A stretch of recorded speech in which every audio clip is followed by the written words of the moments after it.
Hello bachon, let's read this question. The question says what is the mechanism of action of HIV to cause immunodeficiency। तो हमें जो है mechanism of action of HIV discuss करना है कि कैसे cause करता है, इम्यूनो डेफिशिएंसी कैसे कॉज करता है किसी पर्सन इंडिविजुअल की बॉडी में। तो यहाँ पे सबसे पहले बात करें अगर हम, तो इस क्वेश्चन में बात करेंगे की कॉन्सेप्ट ही तो की कॉन्सेप्ट इस क्वेश्चन में यूज किया गया, that is AIDS. AIDS stands for acquired immuno deficiency syndrome deficiency syndrome।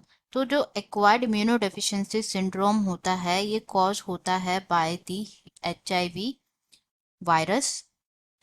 HIV virus से कॉज होता है, that is human immuno deficiency virus से, इम्यूनो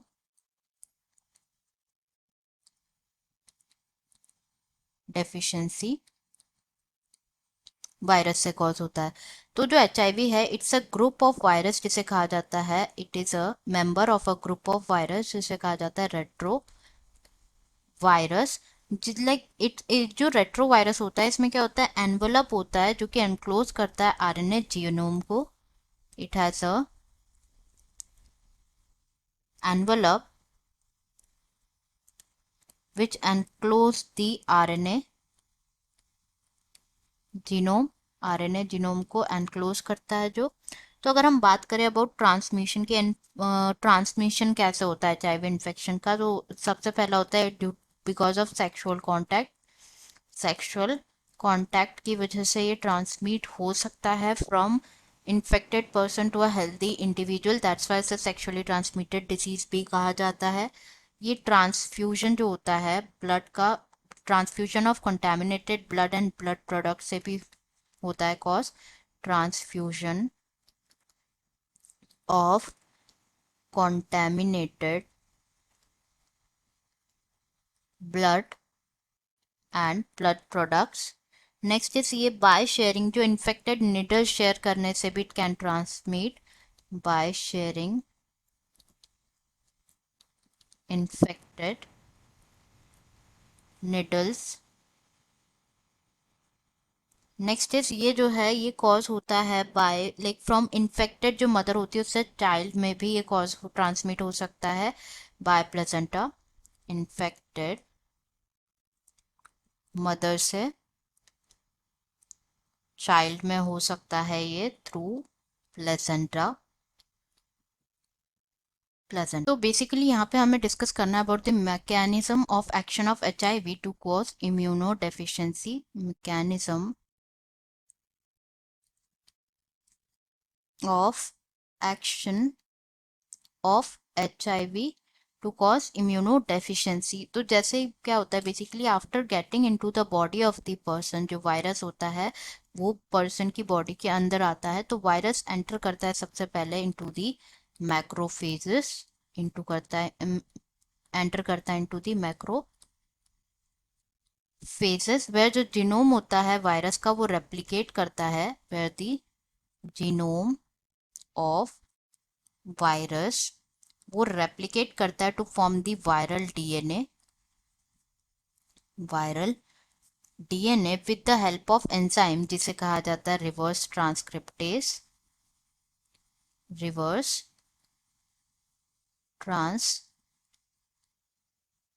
एंजाइम की हेल्प से ये जो वायरल डीएनए है देन इनकॉर्पोरेट होता है into the cells DNA, incorporate होता है into the cells DNA and then ये जो है डायरेक्ट जो है इन्फेक्ट करता है सेल्स को to produce virus particle, infect करता है सेल्स को टू प्रोड्यूस वायरस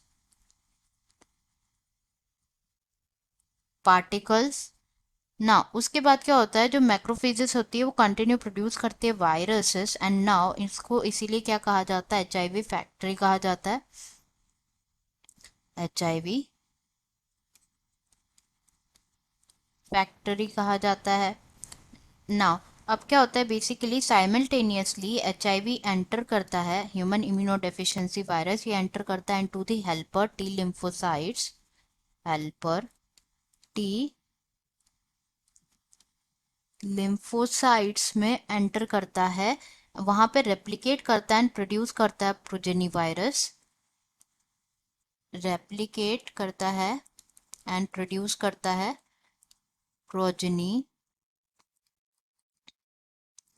वायरस। और जो प्रोजेनी वायरस होते हैं ये रिलीज होते हैं in the blood and attack करते हैं टी लिम्फोसाइट्स को। अदर हेल्पर टी लिम्फोसाइट्स जो है उनको अटैक करते हैं, टी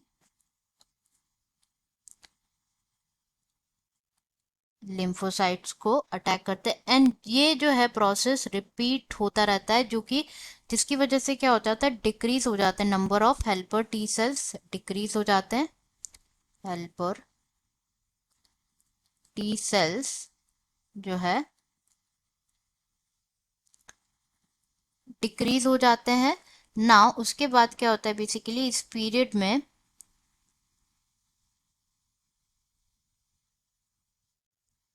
जो पर्सन है वो सफर करता है with the bouts of like symptoms are बार बार फीवर आना, with the bouts of fever, diarrhoea and weight loss, और weight loss and due to decrease in the number of helper T lymphocytes जो पर्सन है वो start करता है suffering from the infections which could have been otherwise overcome, जैसे कि bacteria specially mycobacterium, viruses, fungi and even parasites जैसे कि टैक्सोप्लाज्मा, इनसे इन्फेक्ट हो सकता है। नाउ जो पेशेंट होता है, मतलब जो हेल्पर टी सेल्स डिक्रीज होने की वजह से जो पेशेंट होता है वो क्या हो जाता है, इम्यूनो डेफिशिएंट हो जाता है, patient become immuno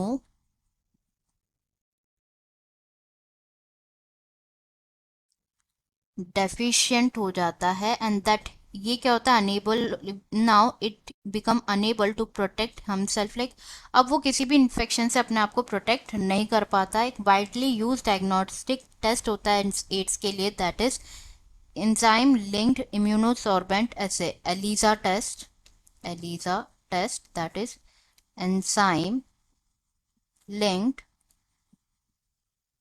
immunosorbent sorbent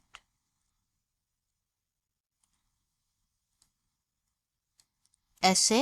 and जो ट्रीटमेंट होता है एड्स का विथ एंटी रेट्रोवायरल ड्रग्स वो पार्शली इफेक्टिव होता है, एंटी रेट्रोवायरल ड्रग्स वो पार्शली इफेक्टिव होता है, दे कैन ओनली जो है लाइफ को प्रोलॉन्ग कर सकते हैं but can not prevent that, जो कि इनएविटेबल है। So this all about the mechanism of action of HIV.